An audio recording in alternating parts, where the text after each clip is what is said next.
O Via Justiça de hoje é sobre o Estatuto da Pessoa com Deficiência, que completou um ano em vigor em janeiro. Nossos convidados, o juiz Marco Antônio de Mello, da 18ª Vara Cível de Belo Horizonte, e a advogada Mariana Rezende, da Comissão de Defesa dos Direitos da Pessoa com Deficiência da OAB de Minas Gerais. Numa parceria da TV Assembleia com a Mages, a Associação dos Magistrados Mineiros, o Via Justiça está começando.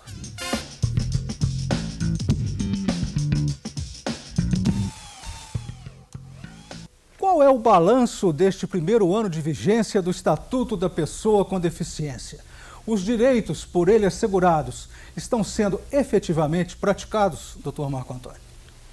Olha, eu entendo que neste primeiro ano nós estamos ainda naquela fase de conhecer os direitos que foram trazidos por este novo instrumento legislativo. Mas tenho a esperança que a partir deste primeiro ano o Estatuto seja implementado e, em especial, que as pessoas de fato conheçam e busquem seus direitos. Doutora Mariana, a visão da senhora sobre esse primeiro ano de vigência? Bom, é mais ou menos o mesmo pensamento. Eu acredito que muitas pessoas ainda não conheçam sobre os seus direitos e, com o tempo, elas vão começando a conhecer mais e, com isso, vão começar a cobrar mais, que seja mais efetivo, que seja mais cumprida essa lei. Doutor Marco, por que se diz que a Lei 13.146 de 2015, que é o Estatuto, né? Porque se diz que ela representa um marco na abordagem social e jurídica, tanto do portador de deficiência física quanto mental? Imagino eu que pelas mudanças, em especial mudança de visão a respeito da pessoa deficiente. Então, é uma visão completamente diferente do que nós tínhamos.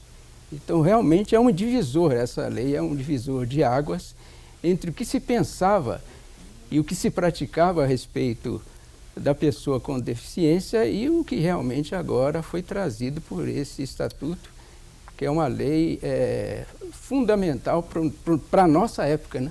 Quais foram as mudanças, doutora Mariana?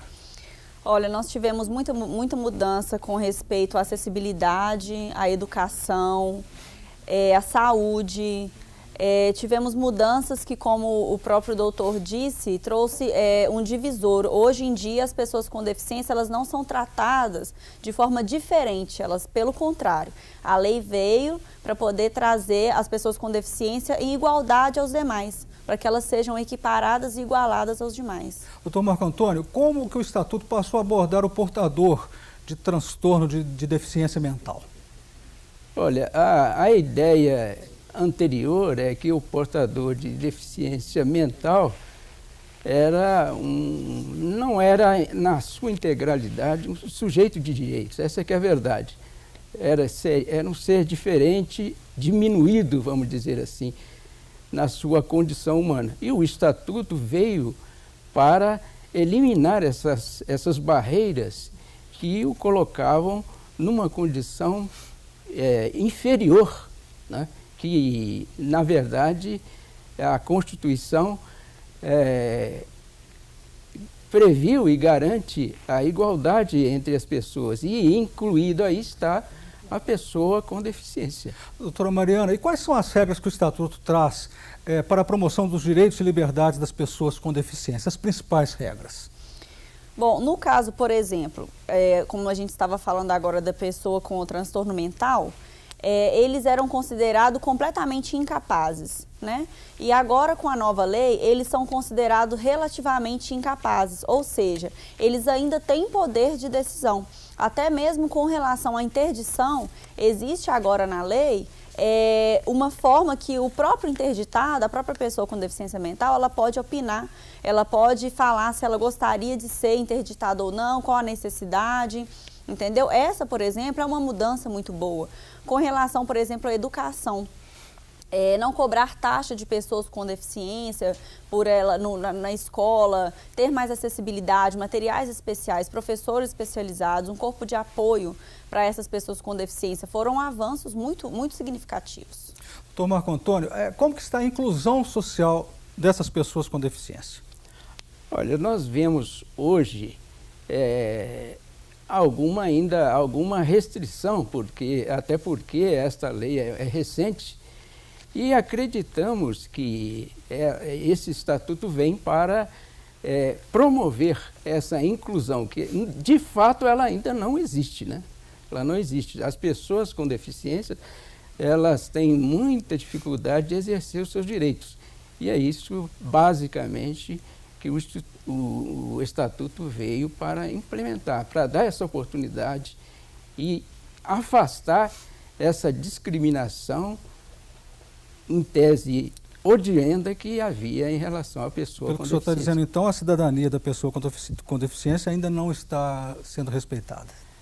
Na minha visão, ainda não integralmente, até porque me parece que a lei tem esse aspecto pedagógico. Na verdade, nós ainda temos que ser, vamos dizer assim, educados para entender que a pessoa com deficiência ela não tem uma diferença, né, uma diminuição em relação a nós.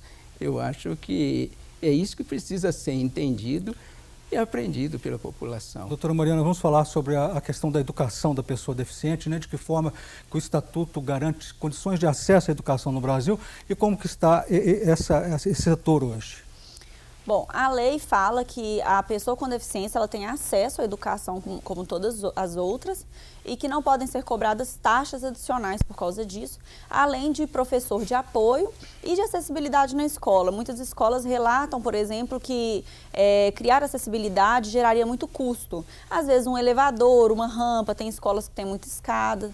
Bom, levando em consideração o que a gente tem vivido, a lei não tem sido efetiva nesse sentido. As escolas continuam cobrando taxas de pais que têm filhos com deficiência e negando alunos. Eu conheço pais que já procuraram de 15 a 16 escolas esse ano e não estão conseguindo vaga para o filho por conta da deficiência. Eles ligam, falam que precisam de uma vaga, existe a vaga. Quando fala que o filho é deficiente, eles negam, falam que não tem verba ou que não tem um apoio, por exemplo, do Estado para que recebam essas crianças. E como garantir isso, esse acesso à escola inclusiva, doutor Marco Antônio? Isso aí é uma questão que envolve, na verdade, políticas públicas, né? Envolve a atuação efetiva do Estado.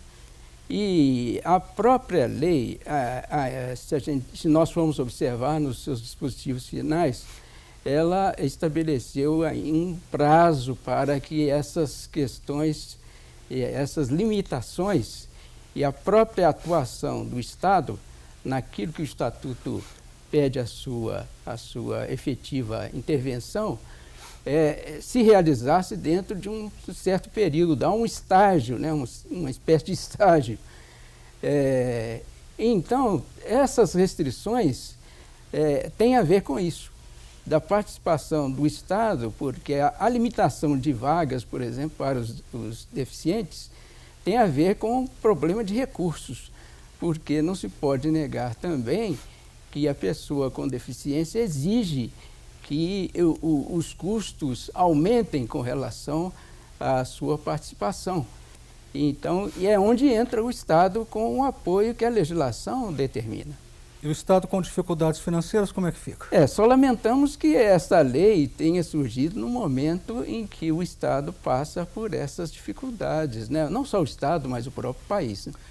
No próximo bloco, os principais casos de discriminação contra pessoas portadoras de deficiência no Brasil. O Via Justiça faz agora um rápido intervalo e voltamos em instantes.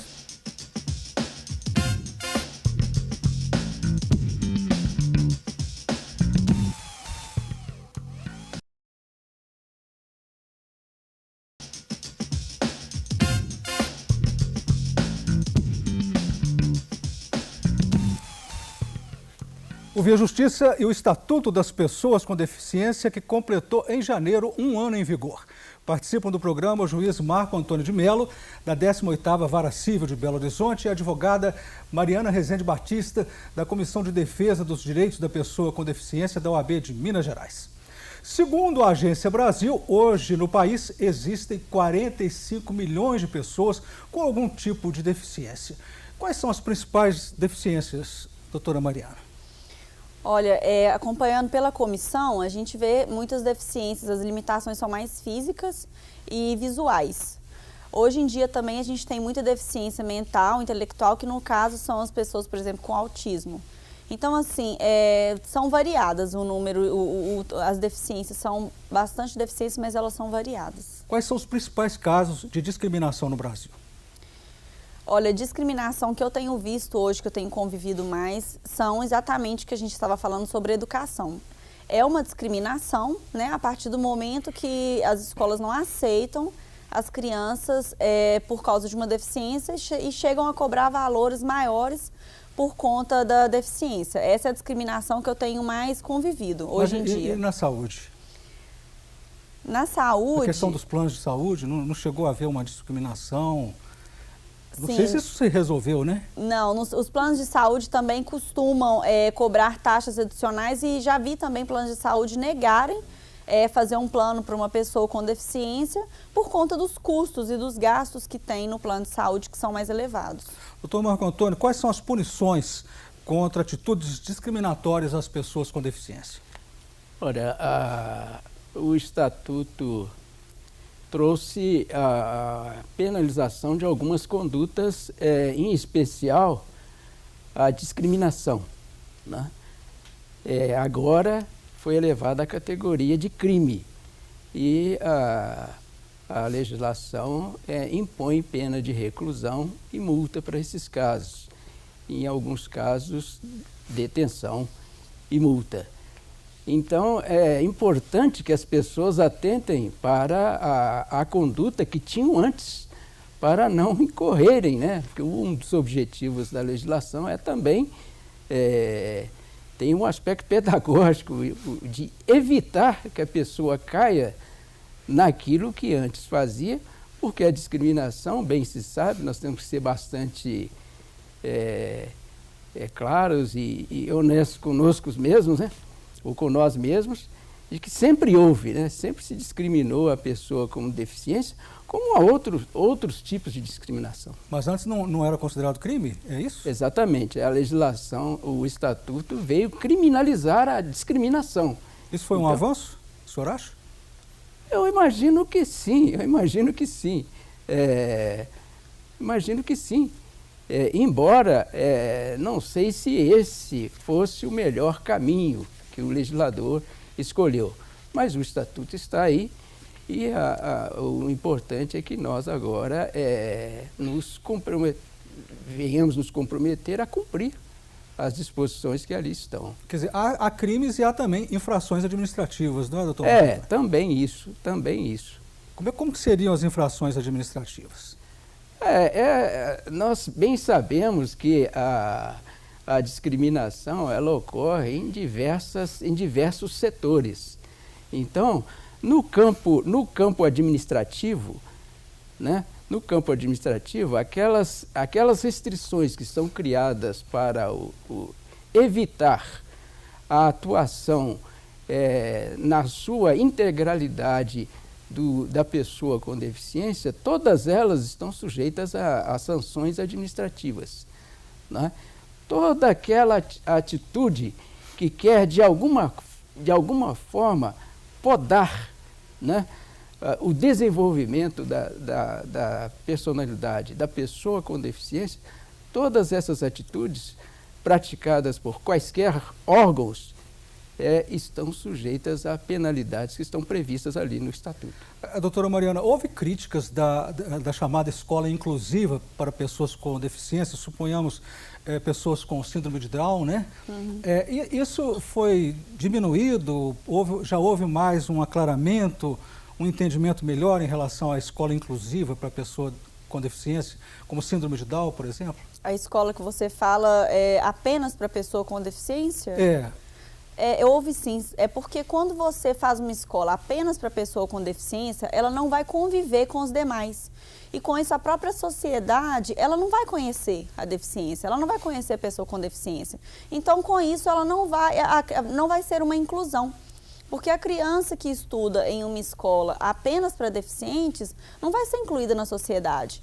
Os coleguinhas não vão conhecer, as pessoas não vão conhecer, e isso não é inclusão. Então, o correto é mesmo que as escolas atendam tanto as crianças que não têm deficiência, quanto as crianças que têm deficiência. Isso é inclusão, é você incluir a pessoa com deficiência na sociedade, porque ela também tem o lugar dela. Mas a sociedade está aceitando melhor isso? Porque anteriormente não aceitava. Se falava que a pessoa com deficiência, no caso de Down, né, iria atrapalhar, não é, doutor Marco Antônio, o desenvolvimento das pessoas ditas com certeza. Normais. Isso melhorou um pouco esse entendimento, o senhor acha, doutor Marco Antônio? Pelo que eu venho observando, eu acho que tem melhorado, mas é uma questão de nós temos que avançar muito ainda, né? Até chegar ao ponto de que essas pessoas com esse tipo de deficiência possam realmente, no caso da escola, possam frequentar a escola juntamente com outras pessoas que não tenham essa deficiência. Porque realmente não se pode falar em inclusão se você está reservando um lugar diferente, não é, para a pessoa que devia ser incluída. Não é? Me parece que é uma ideia exatamente contrária a isso. A inclusão é que essas pessoas com deficiência possam realmente participar do grupo, se colocarem numa situação que se entendam integrantes daquele grupo em iguais condições com os demais. E tem pais ainda de crianças que não são deficientes que não aceitam realmente. Porque acaba que um coleguinha às vezes tem um problema, às vezes as crianças brincam, brincadeiras, machucam, e tem pais que jogam a culpa na criança com deficiência. Então, realmente ainda há essa discriminação não só por parte da escola, mas por parte dos pais. Eu já vi o sindicato de escolas particulares, por exemplo, alegando isso, que tem pais que pedem a expulsão de crianças com deficiência na sala de aula, porque está prejudicando o aprendizado do filho dele, ou o filho dele sofreu alguma agressão, enfim, ainda não é totalmente aceito pela sociedade. E a Justiça faz agora mais um intervalo e voltamos em seguida com o bloco final do programa.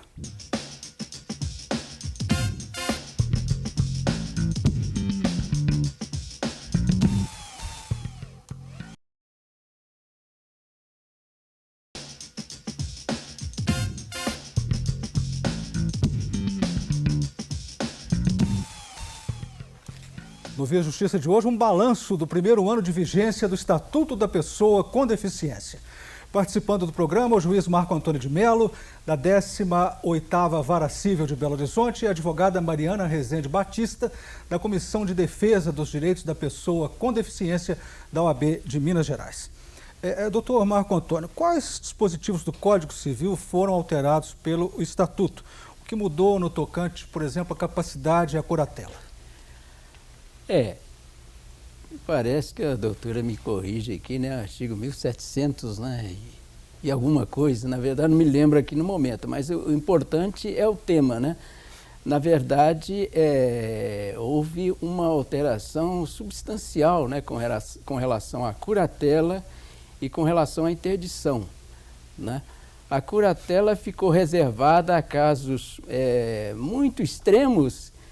E ainda há disposição legal que determina que ela, se possível, seja temporária, né? E no caso da interdição, ocorreu também a novidade de se permitir o próprio interditando de postular a própria interdição. Quer dizer, isso é algo novo. Mas também essa é uma questão que tem sofrido alguma polêmica, porque há dispositivos do Estatuto que se chocam com o novo Código de Processo Civil, que em princípio, ou para alguns, em alguns temas houve uma certa revogação ou omissão do Código de Processo nessa inclusão do interditando como um participante ativo do processo. Então, o Código Civil sofreu inúmeras transformações, inúmeras revisões, e algumas normas do Código foram revogadas, mas basicamente se restringem a essa questão da curatela e da interdição.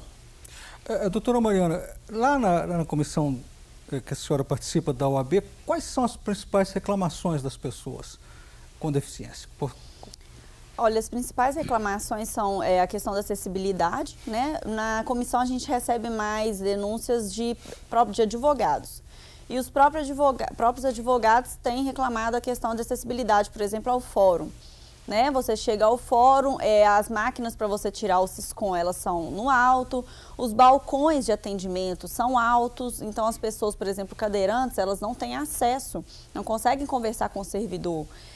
Nós temos colegas na comissão, um colega na comissão que ele é deficiente visual, e ele tem completamente dificuldade para entrar ao fórum e conseguir advogar sozinho. Ele mesmo fala, para eu advogar, eu preciso de uma pessoa ao meu lado, para poder me acompanhar, para entrar comigo ao fórum, conversar com o servidor, porque ele não consegue entrar e fazer tudo sozinho. A questão, assim, a maior denúncia tem sido mesmo a falta de acessibilidade nos locais. Conversávamos ainda sobre a questão da educação, que os pais reclamam também lá na OAB, né? Sim. Daquele exame.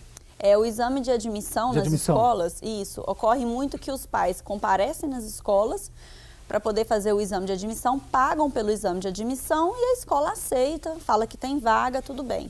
Logo após a correção do exame de admissão, a escola entra em contato com os pais e informam que não tem vaga, porque pelo exame de admissão eles conseguem verificar que a criança ela tem alguma deficiência.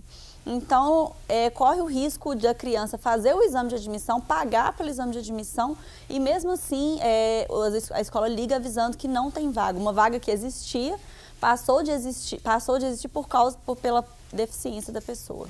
Doutor Marco Antônio, o Estatuto criou o chamado Instituto da Tomada de Decisão Apoiada. O que vem a ser isso? Olha, realmente é algo bastante criativo, né? O Instituto, ele prevê a possibilidade de a própria pessoa com deficiência eleger duas pessoas que possam ajudá-lo a administrar, digamos assim, a própria vida, né? Tomar as decisões em conjunto com ele e apoiá-lo nessas decisões. É algo bastante novo para nós, né? E me parece algo muito importante, porque realmente há situações em que o interditando pode e deve ser senhor dessa iniciativa, e isso, sem dúvida, o ajuda a se incluir na sociedade como uma pessoa igual. Eu tenho aqui a informação, doutora Mariana, que com relação ao sistema educacional inclusivo, o Estado deve oferecer educação bilíngue em Libras, como primeira língua, e português como segunda. Isso vem sendo feito? Não vem sendo feito. É o que o doutor já havia falado. Tem que ter uma participação maior do Estado. Tem que ter uma cobrança do Estado. Às vezes o Estado faz uma parceria com a escola, alguma isenção de imposto, alguma coisa nesse sentido, para que apoie as escolas a cumprir a lei. Porque muitas determinações do Estatuto não vêm sendo cumpridas. Nós estamos chegando ao final do programa, vamos partir para as considerações finais. Eu pergunto para o senhor e para a senhora, quais são os prognósticos para a plena efetividade do Estatuto da Pessoa com Deficiência? Olha, nós queremos saudar, né, a iniciativa do legislador de trazer à luz esse instrumento que me parece da maior importância para a inclusão da pessoa com deficiência. É certo que a participação do Estado é fundamental em tudo isso aí. E o próprio item que a doutora Mariana agora mencionou está ali, incluído. Mas a própria legislação já estabeleceu um prazo que o Estado tem para fazer essa sua intervenção e que, às vezes, é um prazo bem alongado. No caso, me parece, 4 anos, né? 48 meses. Rapidamente. Bom, a lei foi muito benéfica em muitos pontos e eu acredito, como o doutor bem disse, que agora tem que ser aplicada. Mas, no mais, ela foi muito boa para a sociedade e para as pessoas com deficiência. Muito obrigado, senhora. Muito obrigado ao senhor pelas participações. O Via Justiça de hoje termina aqui. Este programa é uma parceria da TV Assembleia com a Mages, a Associação dos Magistrados Mineiros. Nosso e-mail, viajustiça@mages.com.br. E até o nosso próximo encontro.